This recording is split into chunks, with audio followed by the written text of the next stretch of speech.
Men menstruate. Yes. Yes. We're running into people today that are saying absolutely not. Of Yeah, course they're they probably can't. not queer, are they? They're probably not queer then. I didn't ask them. Yeah. So queer men can menstruate?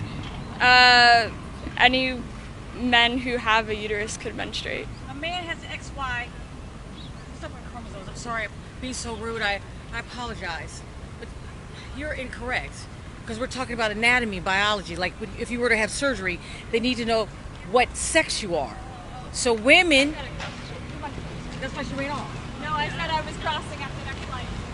This is very serious what's going on in America because they are indoctrinating students. They're indoctrinating students to go against their parents. And this is Marxism. This is socialism. I'm very familiar with it. And I want everybody to educate themselves because it happened in Russia. It happened in Germany. Nazis are socialists. Communists are socialists. And it's the same tree, just different branches. So are they, I mean, you know, a lot of these students seem to be learning this when it comes to gender theory in classrooms. And that's oftentimes why we hear responses like that. You do not subscribe to that ideology or belief system that men can menstruate, correct?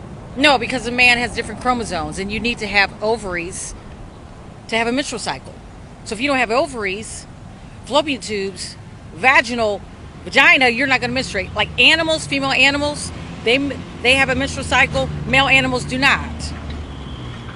Why are students telling us yes oftentimes? I mean, she was telling me that queer men can menstruate. Why are so many students saying that? Like, it's a common thing that we're running into today. It's like 50% of the students we're talking Because to. if all you need to do is go on every university, private schools, and look at the curriculum that they're indoctrinating children with. And it happened in Nazi Germany. They have the schools in communist countries. And it's very serious. And people have... I was in the military, okay? They have indoctrinated... Thank you for your service, man. That's a long story. But they have taken positions in government. They have taken positions in schools to bring about their ideology. And it's very radical. It's extreme radicalism. And when they accuse people of... I'll give you an example, because I'm black. One way they can spread this indoctrination is they'll say, well, that's anti-black. Or you're being racist. But I know what Marxism is. I know what socialism is. And they will hide it under a guise. Well, we're going to teach first graders about sex. And we're going to do this because this is about equal rights. But it's not about equal rights. I'm going to stand and fight against racism. You're saying using that persona of equal rights to push through some power grab, basically, is what you're referring to. It's almost a divide and conquer type of strategy. It is divide and conquer. It actually comes down to Marxism. If people read about Marxism, really read about Marxism, socialist Marxism, they'll see it's right here on these universities, and they started in the private schools, and now they're going to the charter schools, and they're going to the public schools, and they're teaching, like in socialist countries, to be spies, so we spy on each other. Don't tell your parents. Trust the teachers. Don't trust your parents. Your parents have to take care of you. Your parents should be your support system. It happened in Europe. We better wake up. It's happening now. I got a quick question for you. I Googled this, right? And I want your thoughts on this, because the very first thing that pops up on Google, we can read it together. Having a period is not a feminine thing, and people of all genders menstruate, including non-binary people, agender people, and even plenty of men. That's the first thing that pops up on Google. Does that surprise you or no? No, that's called PSYOPs. I want everybody to familiarize themselves with PSYOPs, psychological operations. That's what it is. It's misinformation. It's actually, you have military strategies being implemented in college universities.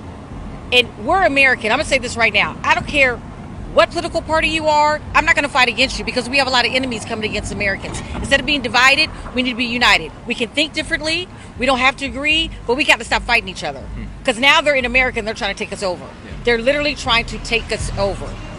What would you say is the best way to push back on this ideology infiltrating the education system and everything like that? What would your feedback for people maybe at home watching, what would that be? Well, I can say... So if somebody responds like this lady does, what would you tell people to say? I would tell everyone to reach out to their congressman. When they write laws, we have a voice. We can say we don't want this law written. Every Thursday in Philadelphia, you can go down to City Hall and you can voice your opinion. Show up to schools. Whenever they're passing laws, you have to show up. Yeah. Thank you so much for your time. Anything else, Lisa, that you wanted to add? I think Tell her how much I love her. I love you so much.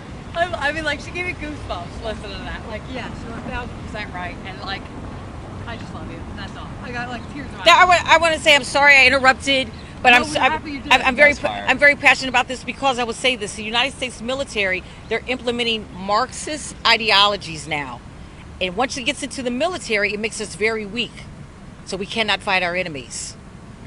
Thank you. men